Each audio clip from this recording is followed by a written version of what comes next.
शंखनाद में आप सभी का स्वागत है। आपके साथ मैं हूं चित्रा त्रिपाठी। हमने आपसे वादा किया है कि 400 दिनों तक लगातार आप शंखनाद में देखने वाले हैं मेरे साथ चुनाव से जुड़ी हुई हर एक बड़ी खबर। लेकिन शुरुआत बड़ी खबर के साथ करेंगे। राजधानी दिल्ली से जो बड़ी खबर सामने आई है, ये दो चेहरे जो आप देख रहे हैं, मनीष सिसोदिया, सत्येंद्र जैन का इस्तीफा हो चुका है। मनीष सिसोदिया ने दे दिया है इस्तीफा।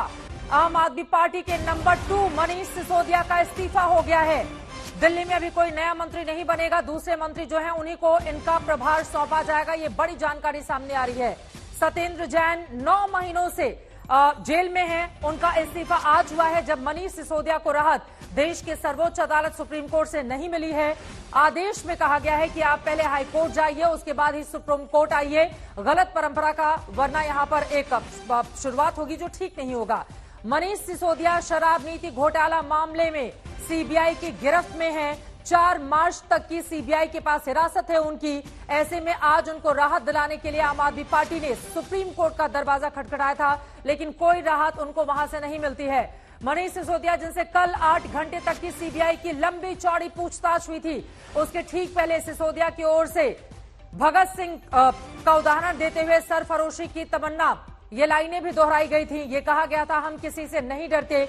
लेकिन इन सब के बीच आपको बताते चले कि आज जब मामला बढ़ गया तो जैन और सिसोदिया दोनों ने इस्तीफा दे दिया है। दोनों पर भ्रष्टाचार के आरोप, एक लंबे समय से जेल में बंद हैं, जिनके वीडियोस अक्सर सामने आते रहे, उसको लेकर बीजेपी सवाल खड़े करती रही। तो वहीं दूसरी तरफ मनीष सिसोदिया के इस्तीफे के बाद बीजेपी का यह कहना है कि दिल्ली की जनता की यहां पर जीत हुई है और अब अगला नंबर किसका, यह सवाल भी बीजेपी के नेताओं की ओर से खड़े किए जा रहे हैं।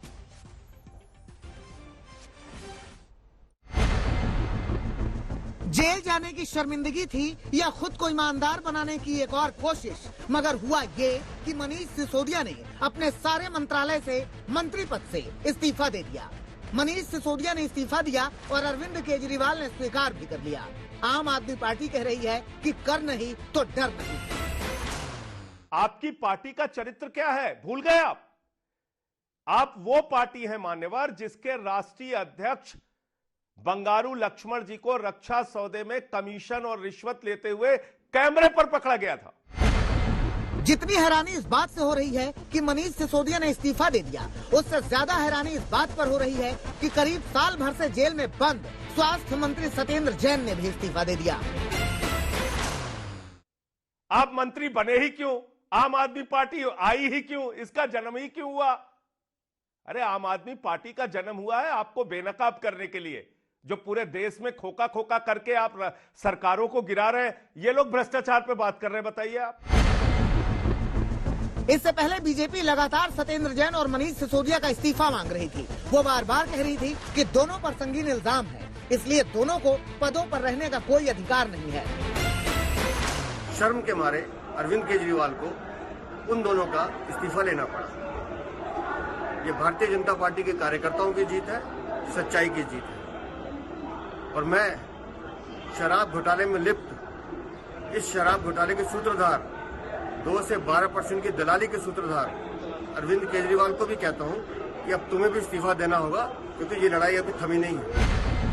बीजेपी आरोप लगा रही है कि आम आदमी पार्टी का सच सामने आ गया है। बीजेपी पूछ रही है कि आम आदमी पार्टी बता क्यों नहीं पा रही कि मनीष सिसोदिया और सत्येंद्र जैन ने इस्तीफा क्यों दिया। ये इस्तीफा केजरीवाल के आदेश पर हुआ या निर्देश पर हुआ, नैतिकता के आधार पर हुआ या शर्मिंदगी के आधार पर इस्तीफा हुआ, क्यों? हमने नैतिकता के आधार के ऊपर इस्तीफा दिया, ये कहने की बजाय अनेक प्रकार के नाना प्रकार की बातें कही। तो अब मैं यह भी बताना चाहता हूं, आपके तो हर आरोप को सबूत मान लिया जाए और यहां जांच में जो सबूत माने गए, जिसको आप कोर्ट में भी नहीं काट पाए, उन्हें पूरी तरह गलत मानकर कट्टर ईमानदार का सर्टिफिकेट दे दिया जाए। बीजेपी सवाल कर रही है कि इतने महीनों से सत्येंद्र जैन जेल में थे, तब तो उन्होंने इस्तीफा नहीं दिया, तब नैतिकता कहां थी? बीजेपी आम आदमी पार्टी पर लगातार हमला बोल रही है, कह रही है कि यह इस्तीफा मजबूरी में दिया गया है, मगर अब कोई फायदा नहीं। सुप्रीम कोर्ट से उनको कोई इस्तीफे के बाद बीजेपी आधिकारिक तौर पर सामने आई। रविशंकर प्रसाद ने कहा कि 9 महीने बाद आखिरकार सत्येंद्र जैन ने इस्तीफा दिया। बीजेपी कह रही है कि आम आदमी पार्टी कट कमीशन और करप्शन में लिप्त है। जिन लोगों ने भ्रष्टाचार के नाम पर लड़ाई करते हुए देश के लिए एक नैतिक बल बनाने का दावा किया था और कौन ईमानदार है और कौन नहीं ईमानदार है, उनका शासन क्या है कि दिल्ली में शराब पीने वालों की संख्या बढ़ाओ, शराब लेने की उम्र 21 की 18 कर दो, शराब के ठेके में पॉलिसी को बदल दो, जो एक्सपर्ट कमेटी की रिपोर्ट है उसको जीएम से चेंज करा दो। इससे पहले मनीष सिसोदिया सुप्रीम कोर्ट गए थे, अर्जी लगाई थी कि उनकी गिरफ्तारी नियमों के विरुद्ध हुई है, उस पर संज्ञान लिया जाए, मगर सुप्रीम कोर्ट ने वहां भी सिसोदिया को झटका दिया। सुप्रीम कोर्ट ने आम आदमी पार्टी को हाई कोर्ट जाने की सलाह दी। जिस तरह से मामला बिगड़ा है उससे अंदाजा लगाना आसान है कि दिल्ली की सियासत अब और ज्यादा गरमाएगी। साथ ही सवाल ये भी है कि मनीष सिसोदिया के पास 18 से ज्यादा महत्वपूर्ण मंत्रालय हैं। वो मंत्रालय अब किसे किसे दिया जाएगा? दिल्ली से संजय शर्मा और पंकज जैन के साथ आज तक ब्यूरो। सत्येंद्र जैन जब जेल गए तो उनका इस्तीफा नहीं लिया गया, बल्कि उनका मंत्रालय मनीष सिसोदिया को दे दिया गया था। 9 महीने तक वो बिना मंत्रालय के मंत्री बने रहे थे जेल के भीतर। मनीष सिसोदिया का आज इस्तीफा ले लिया गया। 33 में से उनके पास 18 विभाग थे। और इस वक्त की बड़ी खबर आपको दे देते हैं, सिसोदिया ने 3 पन्नों की चिट्ठी लिखी है। 3 पन्नों की चिट्ठी मनीष सिसोदिया की ओर से लिखी गई है। अपने 8 साल के काम की जमकर उनकी ओर से तारीफ की गई है। मेरे ऊपर भ्रष्टाचार के आरोप लगाए जा रहे हैं। मनीष सिसोदिया की ओर से यह कहा गया है कि मेरे ऊपर भ्रष्टाचार के आरोप लगाए जा रहे हैं। अपना बचाव उन्होंने कहा है, साजिशकर्ता मुझे जेल में डाल रहे हैं, ये लिखा है मनीष सिसोदिया ने। अपने इस्तीफे का भी मनीष सिसोदिया की ओर से इसमें जिक्र किया गया है। बाकायदा 3 पन्नों का ये पत्र है जिसमें 8 सालों के कामकाज का जिक्र किया गया है और ये बताया गया है कि मैंने कितनी ईमानदारी से काम किया है। पंकज जैन हमारे संवाददाता जुड़ चुके हैं। पंकज, चिट्ठी का मजमून और क्या क्या है, अगर आपके पास हो तो आप पढ़कर सुना सकते हैं। चित्रा, देखिए, बेहद ही दिलचस्प ये चिट्ठी भी है, क्योंकि जिस तरीके से मनीष सिसोदिया राजघाट पहुंचे थे और उन्होंने वहां पे बार बार जिक्र किया था कि किस तरह से साजिश उनकी सरकार के खिलाफ, उनकी पार्टी के खिलाफ की जा रही है, उस बात का जिक्र यहाँ पे मनीष सिसोदिया ने चिट्ठी में किया है। मैं आपको अगर सीधे तीसरे पन्ने में ले चलूं तो यहाँ पर मनीष सिसोदिया ने बाकायदा ये भी लिखा है कि सरफरोशी की तमन्ना अब हमारे दिल में है, देखना है जोर कितना बाजुए कातिल में है। तो ये जो चिट्ठी लिखी है मनीष सिसोदिया ने मुख्यमंत्री अरविंद केजरीवाल को, इस चिट्ठी में कहीं ना कहीं वो इस बात को जोर दे रहे हैं कि अब राजनीतिक साजिश की वजह से आपको परेशान होने की जरूरत नहीं है और आपकी जो लड़ाई है उसे लगातार आप आगे लड़ते रहिए। यहाँ पर मनीष सिसोदिया ने अरविंद केजरीवाल से ये निवेदन किया है कि वो उनका जो इस्तीफा है उसको जल्द से जल्द स्वीकार लें और साथ ही साथ ये कहा है कि मुझे जिम्मेदारियों से मुक्त कर दे ताकि आपकी लड़ाई में कोई दिक्कत ना आए। और यहाँ पर कहीं ना कहीं जो तमाम बातें मनीष सिसोदिया ने लिखी है उसका एक रूप हमने राजघाट के सामने उनके भाषण में भी सुना था। तो यहाँ पर एक भावुक भरा लेटर भी अरविंद केजरीवाल को मनीष सिसोदिया ने लिखा है, क्योंकि वो इस वक्त सीबीआई दफ्तर में है, वहां उनके साथ पूछताछ हो रही है। तो इस बीच इस चिट्ठी में कई ऐसी बातें हैं जो सीधे तौर पर इशारा कर रही हैं कि वो अपनी सफाई भी दे रहे हैं। एक अहम बात जो और मनीष सिसोदिया ने अपनी चिट्ठी में लिखी है चित्रा, वो ये कि उनके ऊपर शराब नीति को लेकर जो आरोप लगे हैं उसे उन्होंने झूठा करार दिया है, बेबुनियाद करार दिया है। अब इस चिट्ठी के इतर अगर हम चित्रा बाहर निकले तो जाहिर सी बात है, सत्येंद्र जैन को जब जेल भेजा गया था तो लगातार विपक्ष हमलावर था, आम आदमी पार्टी और अरविंद केजरीवाल था। तो वजह क्या रही कि अचानक से इस्तीफा हो गया मनीष सिसोदिया और सत्येंद्र जैन का? तो ऐसे में जो तमाम राजनीति इसके बाद होती है कहीं ना कहीं उससे भी मुक्ति पाने की एक कोशिश है, क्योंकि एक राजनीतिक दबाव हो जाता है कि अगर एक जांच चल रही है, भ्रष्टाचार का मामला है और आपके मंत्री जेल में है तो फिर उनको मंत्रियों की लिस्ट में आपने शामिल क्यों किया हुआ है? क्योंकि चित्रा, जब सत्येंद्र जैन जेल गए थे तो उनको कोई पोर्टफोलियो तो नहीं दिया था, लेकिन वो मंत्रियों की लिस्ट में थे और वेबसाइट में ये तमाम जानकारी उपलब्ध थी। अब लेकिन एक बड़ा फैसला केजरीवाल सरकार ने लिया है और आज शाम को जब अरविंद केजरीवाल एक सरकारी कार्यक्रम में पहुंचे थे, हालांकि वहां पर उनकी बातचीत नहीं हो पाई मीडिया के साथ, लेकिन तब तक ठीक ऐसा है। लग नहीं रहा एक था कि सेकंड में इतना लौट बड़ा रही हूँ कोई आपके फैसला पास। हो मुझे लग रहा है जाएगा। मनीष लेकिन सिसोदिया की ओर से जो आपको चिट्ठी लिखी गई है, वो चिट्ठी मैं पहले दर्शकों को पढ़कर बता देती हूँ कि उनकी ओर से क्या लिखा गया है, फिर मैं पंकज फौरन आपके पास आऊंगी। लेकिन यहाँ पर महत्वपूर्ण यह है कि इस चिट्ठी में डेट का कहीं जिक्र ही नहीं है, यहाँ पर कोई तारीख नहीं लिखी गई है। आदरणीय मुख्यमंत्री महोदय, मनीष सिसोदिया की ये चिट्ठी है जो मैं पढ़ रही हूं। मैं इसे अपना बहुत बड़ा सौभाग्य समझता हूं कि मुझे आपके नेतृत्व में लगातार 8 वर्षों तक दिल्ली सरकार में मंत्री के रूप में कार्य करने का अवसर मिला। मुझे खुशी है कि पिछले 8 साल में दिल्ली वासियों की जिंदगी में खुशहाली और समृद्धि लाने का जो काम आपके नेतृत्व में हुआ है, एक मंत्री के नाते मुझे भी उसमें थोड़ी बहुत भूमिका निभाने का अवसर मिला है। विशेषकर शिक्षा मंत्री के रूप में मिली जिम्मेदारी शायद पिछले जन्मों का कुछ पुण्य रहा होगा, जिसके फलस्वरूप मुझे इस जन्म में मां सरस्वती की सेवा का ऐसा महान अवसर मिला। आगे वो लिखते हैं कि दिल्ली के लोग अच्छी तरह जानते हैं, पिछले 8 वर्षों के दौरान एक मंत्री के रूप में मैंने अपना काम ईमानदारी से किया है। मेरे स्वर्गीय पिता ने मुझे हमेशा अपना ईमानदारी और निष्ठा के साथ काम करने की शिक्षा दी थी। 6वीं क्लास का जिक्र करते हैं जब पिता ने मुझे भगवान कृष्ण की एक सुंदर सी तस्वीर फ्रेम कराकर मेरे बिस्तर के सामने लगाई थी और कहा था मैं रोजाना उठकर सबसे पहले भगवान कृष्ण को प्रणाम किया करूं। इस तस्वीर में उन्होंने अपनी तरफ से नीचे एक वाक्य लिखा था, अपने काम को ईमानदारी और निष्ठा से पूर्ण करना ही सच्ची कृष्ण पूजा है। 6वीं क्लास से 12वीं क्लास तक पढ़ने के दौरान लगातार 7 साल तक रोजाना सुबह उठते ही मेरी नजर सबसे पहले उस तस्वीर पर ही जाती थी। यानी कि पहले अपनी पढ़ाई का वो जिक्र कर रहे हैं और उसके बाद फिर आगे वो लिखते हैं, ये बहुत दुखद है कि 8 साल तक लगातार ईमानदारी और सत्यनिष्ठा के साथ काम करने के बावजूद मेरे ऊपर भ्रष्टाचार के आरोप लगाए जा रहे हैं। मैं जानता हूं, मेरा ईश्वर जानता है कि ये सारे आरोप झूठे हैं। ये आरोप वस्तुतः अरविंद केजरीवाल की सच्चाई की राजनीति से घबराए हुए कायर और कमजोर लोगों की साजिश से ज्यादा कुछ नहीं है।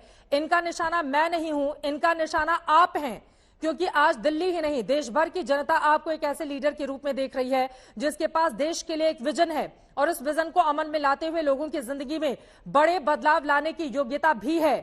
देश भर में आर्थिक तंगी, गरीबी, बेरोजगारी, महंगाई, इसका वो जिक्र करते हैं और फिर वो आगे लिखते हैं, मेरे ऊपर कई एफआईआर की गई हैं और अभी कई और करने की तैयारी है। उन्होंने बहुत कोशिश की कि मैं आपका साथ छोड़ दूं, डराया धमकाया, लालच दिया, मैं उनके सामने नहीं झुका तो आज मुझे गिरफ्तार करके जेल में डाल दिया। मैं इनकी जेलों से नहीं डरता हूं, सच्चाई के रास्ते पर लड़ते हुए जेल जाने वाला मैं दुनिया का पहला आदमी नहीं हूं। मैंने हजारों ऐसे लोगों की कहानियां पढ़ी हैं जो आजादी के लिए लड़ रहे हैं। अंग्रेजों ने झूठे बेबुनियाद मुकदमों में फंसा कर कई लोगों को जेल डाला था, यहां तक कि फांसी भी लगवाई थी। ये सब लोग मेरी प्रेरणा के स्रोत हैं। जब मैं उनके बारे में सोचता हूं तो लगता है आज के समय में सच्चाई की लड़ाई लड़ते हुए जेल जाना उन लोगों द्वारा उठाई गई परेशानी के सामने कुछ भी नहीं है जो अंग्रेजों के जुल्म सहते हुए भी हंसते हंसते जेल में जाते थे। इसीलिए मेरे मन में जेल जाने का डर नहीं, फिर सच्चाई की ताकत मेरे साथ है तो मुझे डर कैसा। फिर वो आगे लिखते हैं, तीसरे पन्ने की अगर मैं बात करूं, आखिरी का पैराग्राफ अगर मैं यहां पर पढ़कर आपको दिखाऊं तो आखिरी जो पन्ना है उसमें मनीष सिसोदिया की ओर से जिन बातों का जिक्र किया गया है वो अब मैं आपको यहां पर पढ़कर सुनाना चाहूंगी। वो लिखते हैं कि मैं जानता हूं कि साजिशकर्ता मुझे और आपको परेशान करने के लिए मुझे जेल में डाल रहे हैं, लेकिन मैं समझता हूं कि इनकी इस साजिशों से सच्चाई की राजनीति की हमारी लड़ाई और मजबूत होगी। वो हमें और हमारे साथियों को जेल में बंद कर सकते हैं, लेकिन हमारे हौसले आसमान की ऊंचाई को छूने से नहीं रोक सकते। फिर उसके बाद आखिरी की जो उनकी 4 लाइनें हैं, अंत में मैं दिल्ली सरकार के उन तमाम अधिकारियों और सभी कर्मचारियों का धन्यवाद करना चाहता हूं जिन्होंने मेरे मंत्री पद पर रहते हुए विगत 8 सालों में मेरे साथ काम किया, सहयोग दी, जिम्मेदारी जिसकी वजह से मैं निभा सका। आपको पुनः मेरा विनम्र अनुरोध है कि दिल्ली सरकार के मंत्रिमंडल से मेरा इस्तीफा स्वीकार कर मुझे इस पद से मुक्त करने की कृपा करें। भवदीय मनीष सिसोदिया उनका दस्तखत है, लेकिन यहां पर तारीख का जिक्र नहीं किया गया है। पंकज सीधे आपके पास आते हुए सबसे ऊपर अगर हम देखेंगे तो यहां पर तारीख का जिक्र नहीं है। क्या पहले से लिखी गई ये चिट्ठी है या फिर इसको क्या कहा जाए जो चिट्ठी सामने है? पंकज देखिए, जब चिट्ठी को हमने पढ़ना शुरू किया तो सबसे ऊपर चिट्ठी में दाहिने हाथ की तरफ तारीख का कॉलम होता है, उसमें तारीख नहीं लिखी हुई है। हालांकि यहाँ पर 3 जगह जो तीनों पेज हैं वहां पर डिप्टी सीएम के हस्ताक्षर जरूर नजर आ रहे हैं। तो जाहिर सी बात है कि ये जो लेटर पैड भी इसे कहा जाता है, ये कहीं ना कहीं मनीष सिसोदिया की तरफ से तैयार किया गया होगा। लेकिन दूसरी बड़ी बात यह भी है कि सीबीआई ने जो उनके वकील हैं उनको मिलने का वक्त भी दिया था। जैसा कि सुप्रीम कोर्ट ने निर्देश दिए थे कि 15 मिनट के लिए ये मुलाकात संभव हो सकती है और आप मिलने के लिए आ सकते हैं।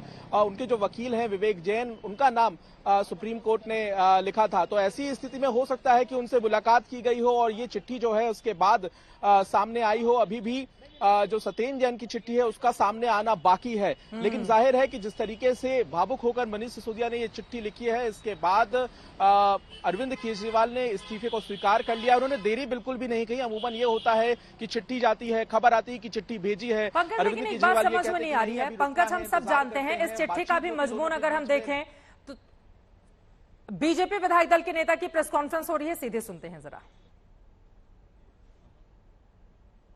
हमारा सीधा सा एक ही डिमांड है और ये एक जन जागरण अभियान हम कल से शुरू कर रहे हैं दिल्ली में शराब के घोटालों को लेकर और केजरीवाल का इस्तीफा, ये हमारी डिमांड रहेगी। जी खबर आ रही है कि कैलाश गहलोत और राजकुमार आनंद को वो पोर्टफोलियो मिलेंगे जो सत्येंद्र जैन और मनीष सिसोदिया के पास था। तो ग्रुप ऑफ मिनिस्टर जो 3 थे उनमें एक कैलाश गहलोत भी है, तो इस पे क्या कहें? देखिए, मैंने कहा ये जांच अभी खत्म नहीं हुई है। इस लपेटे में भी कई लोग आएंगे, सरगना के साथ उसके प्यादे बचेंगे नहीं। एक जानकारी जो अभी अभी आई है मेरे पास, एक जानकारी जो मेरे पास अभी भी आई है, वो भी हम एक शुभकामनाएं अरविंद केजरीवाल जी को दे रहे हैं। नंद नगरी डिपो में अभी अभी सीबीआई की रेड हुई है और डीटीसी का जो घोटाला है उसकी भी जांच प्रारंभ हो गई है।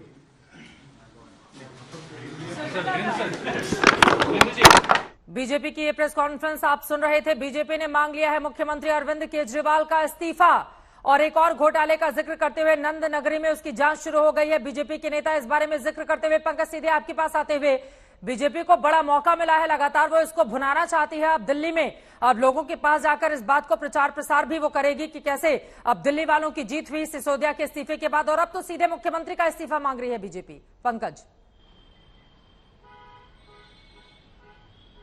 देखिए चित्रा, पिछले कुछ दिनों में जो राजनीतिक बवाल देश की राजधानी में हुए हैं उसके बाद इस कड़ी में ये नया बवाल जुड़ गया है, क्योंकि अब कई सारे सवाल उठेंगे कि आखिर इन इस्तीफों की अचानक वजह क्या रही। लेकिन जिस तरह से बीजेपी प्रेस कॉन्फ्रेंस कर रही है चित्रा, मैं आपको एक अपडेट दे दूं कि कुछ देर बाद करीब 7:30 पर आम आदमी पार्टी दफ्तर के बाहर में मौजूद हूं और अंदर आम आदमी पार्टी के नेता प्रेस कॉन्फ्रेंस करने वाले हैं। तो जाहिर है कि उनसे ये तमाम सवाल पूछे जाएंगे, एक जो बीजेपी आरोप लगा रही है और दूसरा कि आखिर क्या वजह थी कि इतनी जल्दी इस्तीफा मांगा गया या लिया गया या फिर स्वीकार कर लिया गया। तो कुछ देर में आम आदमी पार्टी का जो पक्ष है इन सवालों के साथ वो भी स्पष्ट हो जाएगा। लेकिन इतनी बात साफ है कि जब सत्येंद्र जैन जेल गए थे चित्रा, तो उसके बाद लंबे समय तक विपक्ष के हमले को आम आदमी पार्टी को झेलना पड़ा था और कहीं ना कहीं बड़े प्रदर्शन भी भारतीय जनता पार्टी सड़कों पे उतर कर करती नजर आई थी। तो ऐसे में अब वो स्थिति ना बने और वो दबाव ना बने, इससे भी कहीं ना कहीं राहत पाने की एक ये कोशिश हो सकती है। लेकिन कई ऐसे सवाल है जिनके जवाब मिलेंगे, लेकिन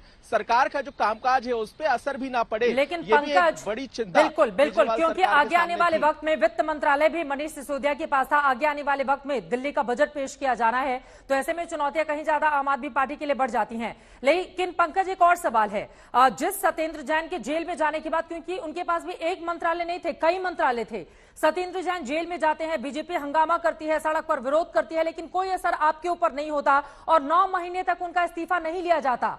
मनीष सिसोदिया एक दिन पहले सीबीआई की कस्टडी में 5 दिनों के लिए जाते हैं, अगले दिन ही उनका इस्तीफा हो जाता है। अब तो बीजेपी के पास ये मौका मिल गया ना, बैठे बिठाए। बीजेपी तो कहेगी, भुनाएगी कि देखिए इन्होंने चोरी की थी, इस वजह से इस्तीफा देना पड़ा, ये दिल्ली वालों की जीत है। अभी से बीजेपी के नेता इस बात को लेकर लोगों के बीच जा रहे हैं, तो फिर इस सवाल का जवाब आम आदमी पार्टी कैसे देगी?